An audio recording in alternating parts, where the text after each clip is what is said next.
In Germany, the CDU-CSU alliance won 208 seats in parliament with 28.6% of the vote in Sunday's early election. Friedrich Merz is set to start talks to form a new coalition. And Palestinian families waited in Ramallah the release of their loved ones for hours, and after the delay, they decided not to return to their homes until the release was done.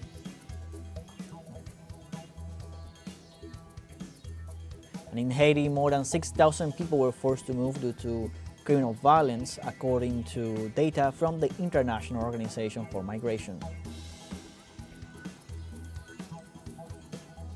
Hello, welcome from the South. I'm Luis Alberto Matos from the teleSUR studios in Havana, Cuba. We begin with the news. In Germany, the CDU-CSU alliance won 208 seats in parliament with 28.6% of the vote in Sunday's early election. The far-right Alternative for Germany party came in second and secured 152 seats with 20.8% of the vote, doubling what it polled in the last election. The leader of the Christian Democratic Union reiterated his stance on not cooperating with the far-right AfD party. Friedrich Merz also pledged to achieve independence from the United States. Electoral authorities registered a high turnout at 82.5%, the highest since German reunification in 1990. The CDU leader Merz is set to start talks to form a new coalition.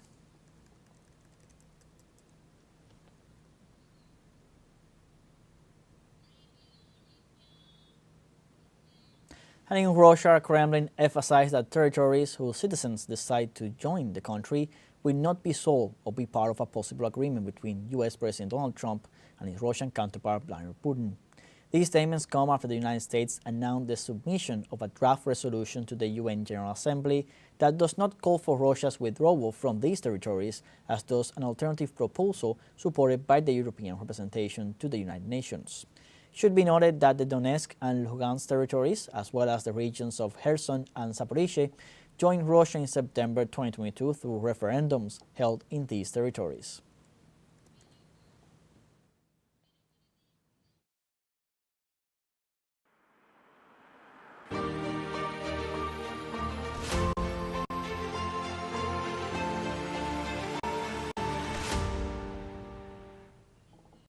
Ukrainian President Volodymyr Zelensky denied that the financial and military aid he received during the Biden administration amounted to $500 billion. Zelensky declared this Sunday in a press conference that his country received military aid from the U.S. government in the form of subsidies, affirming that a subsidy is not a debt. The president refused to recognize the amount that his counterpart Donald Trump is demanding he pays, which could amount to $500 billion.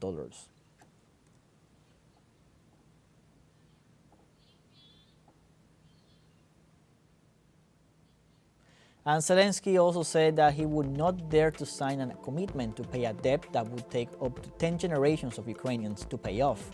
The pact would oblige Ukraine to transfer 50% of state revenues from its natural resources and port infrastructure to a special fund to be owned by the U.S.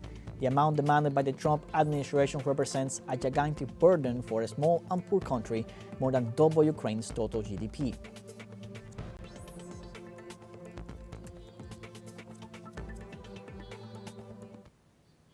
An Indonesian President Prabowo Subianto launched a sovereign wealth fund called Danantara Indonesia, which will manage assets worth $900 billion. The head of state stood out, having bolstered the fund as an initiative to contribute to the goal of an annual gross domestic product growth rate of 8% on his 5-year term, having surpassed the 5% achieved in 2024. Subianto and his team will monitor the fund. This fact made people worry due to the high levels of domestic corruption. The president asserted to use the money for investing in nickel-related projects, artificial intelligence, data centers, petrochemicals, and renewable energy sources.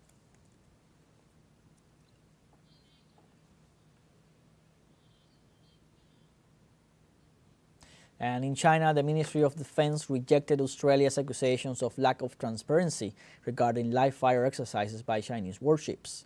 In response to the allegation, Chinese Defense Ministry spokesman Wu Qian said that China's action fully comply with international law and practice and will not affect the safety of Australian aviation. During this period, Beijing organized live fire naval concept training, having repeatedly issued safety warnings in advance.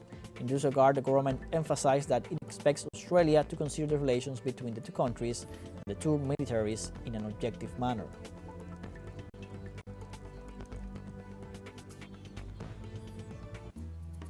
We now have our first short break coming up. Remember, you can join us on TikTok at teleSUR English, where you'll find news in different formats, news updates, and much more.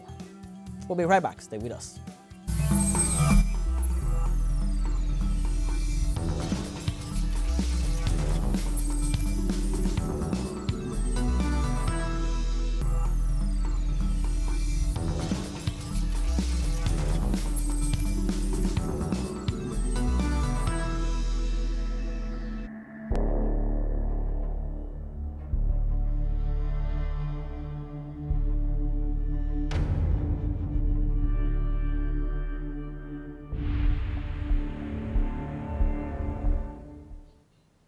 Welcome back. Palestinian families waited in Ramallah the release of their loved ones for hours, and after the delay, they decided not to return to their homes until the release was done. Some of the relatives managed to spend the night in two hotels habilitated by the government, but others, including families with children, slept in their cars. Saturday was set so that Israel released few more than 600 Palestinian prisoners and detainees.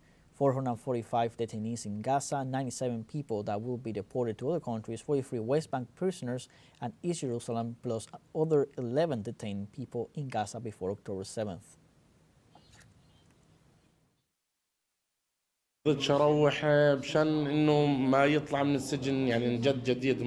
All our feelings crumbled. After the joy we felt when we found the name and the list of names of the discovered prisoners, we were very happy, and suddenly everything fell apart. It was an overwhelming day, but, thanks to God, our hope in God is great, and, if God wants, they will be released. For now, we are still waiting. Israeli forces assured that they will remain in the West Bank for a year to prevent the return of Palestinians to their homes. Israel's Defense Ministry announced the deployment of a tank division in Jenin, marking the first operation of its kind in the West Bank. Reports say this move is part of an expanded offensive that is already on its 34th day. It also stated that about 40,000 Palestinians were forcibly displaced from Jenin, Tulkarem, and Nur Shams refugee camps. Israeli forces will maintain their presence in these camps over the next year to prevent residents from returning. Israeli attacks demolished dozens of homes and destroyed large stretches of roads, as well as cutting off water and power supplies, causing an abrupt violation of human rights.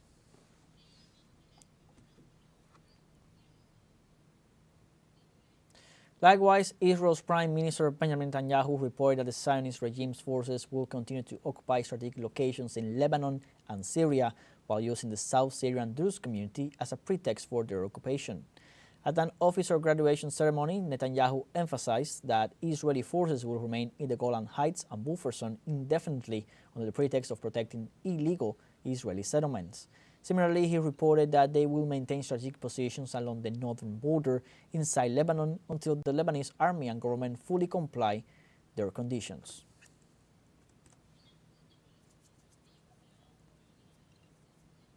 Meanwhile, in Palestine, trade deficit widened to 33% year-on-year amid Israeli military campaign. According to the Palestinian Central Statistics Office, imports rose to $598 million. The Palestinian Minister of Labor, Enas Atari, warned about the serious crisis suffered by the population in territories occupied by the genocide and the blockade imposed by Israel, stressing that recently the economy lost $20 million every day as a consequence. The institution also highlighted that even with the most optimistic scenario of a 10% annual growth, only in 2035 would the economic levels of 2006 be reached.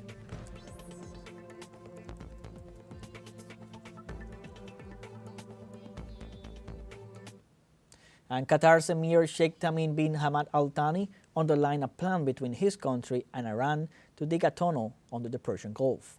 The project aims to expand connectivity between West Asia and the Caspian Sea all the way to the Mediterranean. The tunnel, starting from the northern tip of the Qatari Peninsula, will stretch around 190 kilometers to the Iranian coast, around 3 times larger than the longest transport tunnel in China and 5 times larger than the longest undersea tunnel.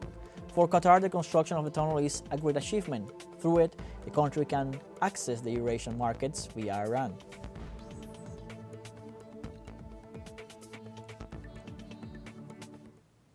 And in Iran, the armed forces are carrying out the second day of large-scale military exercises testing different weapons and military equipment.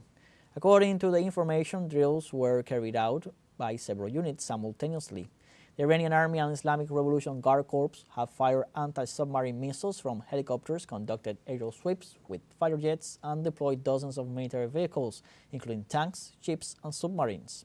The Iranian Army's Deputy Commander for Coordination Affairs, Rear Admiral Habibullah Sayari, stated that the exercises are aimed at testing new tactics within the Army ranks, incorporating state-of-the-art weapons and equipment.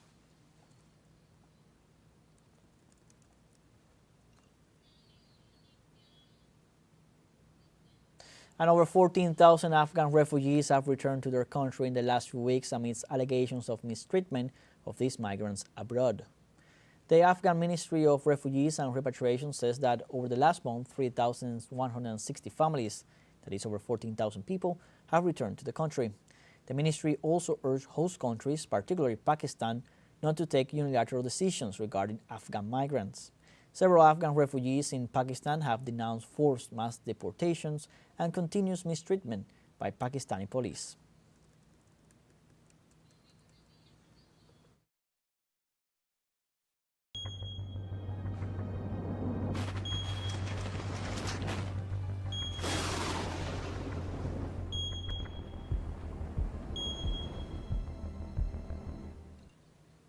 In El Salvador, around 300 people, including activists and residents, gathered in the central park of San Isidro to pay homage to 3 environmentalists murdered in 2009. The villagers paid tribute to Dora Soto, Ramiro Rivera, and Marcelo Rivera, who were murdered for opposing mining projects. Andrea Ferrufino from the environmental movement Voces del Futuro affirmed that the struggle of the 3 was not in vain, since in 2017 a law was passed that prohibited mining. However, in December 2024, President Bukele appeared in front of Congress with a new law to approve metallic mining. Environmental organizations estimate that mining exploitation would affect around 4 million people in the northern part of El Salvador.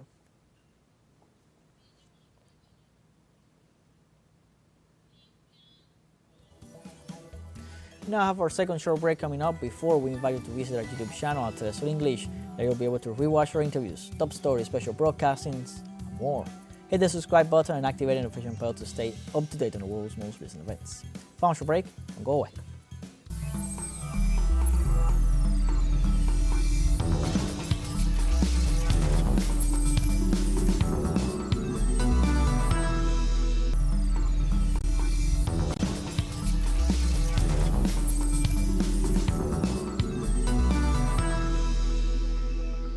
Welcome back. Vatican officials said on Monday that Pope Francis had slept well and was resting, although he remains in critical condition at Rome's Gemelli Hospital. The update was released in a brief statement by the press office of the Holy See after this Sunday reported that some blood tests show an initial mild renal insufficiency, currently under control.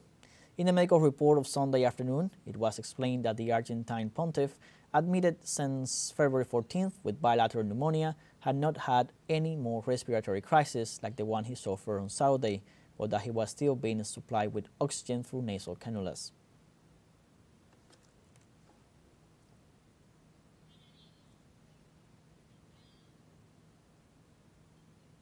In Mexico, hundreds of faithful went to the Basilica de Guadalupe to pray for the health of Pope Francis. Since the early hours of this Sunday morning, hundreds of Catholic faithful have been going to the most important Marian shrine in the Americas to pray and say their prayers for the speedy recovery of Pope Francis. In 2016, the leader of the Catholic Church visited the holy site to express his connection to the Virgin of Guadalupe. Similar masses for the health of the Supreme Pontiff have been held in Brazil, Guatemala, Honduras, Argentina, Colombia, Italy, the United States, among other countries.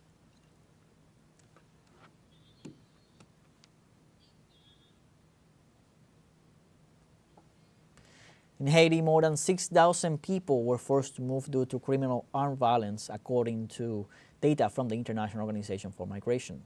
Armed violence in Port-au-Prince continues to cause displacement and worsen humanitarian needs. The siege was initiated on January 27th by criminal groups in the commune of Kenskov and brought with it the displacement of 6,000 inhabitants to safe places. The transitional government recently emphasized that the state will carry out trials against any figure involved in crimes such as drug trafficking or destabilizing the country.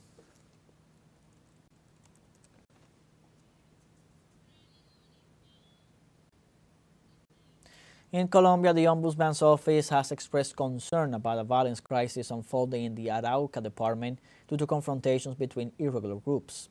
The Ombudsman office reported on recent confrontations between the National Liberation Army and the self-styled General Staff in the municipality of Tame. The Ombudsman office also denounced the disappearance of 8 civilians and the forced displacement of hundreds of people from Puerto Rondon due to the scale of violence, and they also requested the start of a dialogue to put an end to the hostility in that territory.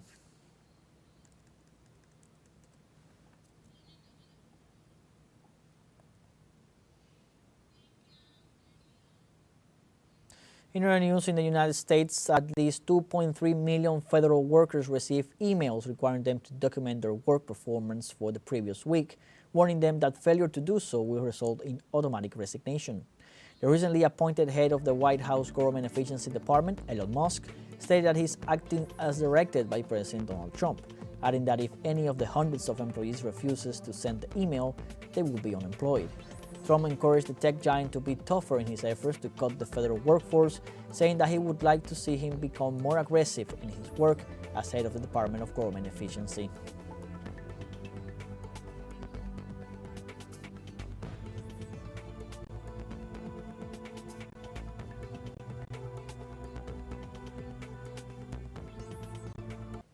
And in Cuba, the 33rd edition of the International Book Fair of Havana ended after 10 days of intense activity in the Fortress San Carlos. During the closing ceremony of the event, the president of the Cuban Book Institute, Juan Rodriguez, highlighted the participation of 61 countries with a new record number of participants. Special recognition was also given to South Africa, guest of honor, and to its ambassador to Cuba, Yvonne Wegeswesi. After concluding its stage in Havana, the capitals of Cuban provinces will become sub-hosts of this literary festival as from this Monday, an event that will last until the end of March.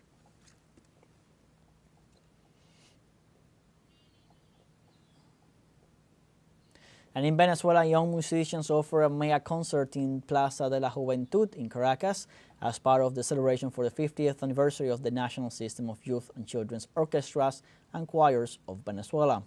Over 4,000 children musicians offer a symphonic and popular music repertoire from La Plaza de la Juventud in the city of Caracas. This concert is part of the musical and cultural activities that have been taking place throughout the country since February 12th, including an exhibition at Teresa Carreño Theater and the macro concerts in the 443 centers of the system throughout the country.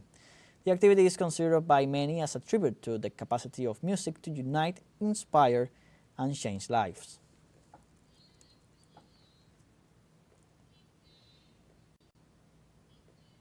Like this, we have come to the end of this news brief. You can find these and many other stories on our website at telesurenglish.net. So join us on our social media, Facebook, X, Instagram, Telegram, and TikTok. And now, before we end, we share a piece performed by the System of Orchestras and Youth Choirs of Venezuela. TeleSUR English, I'm Luis Alberto Matos. Thank you for watching.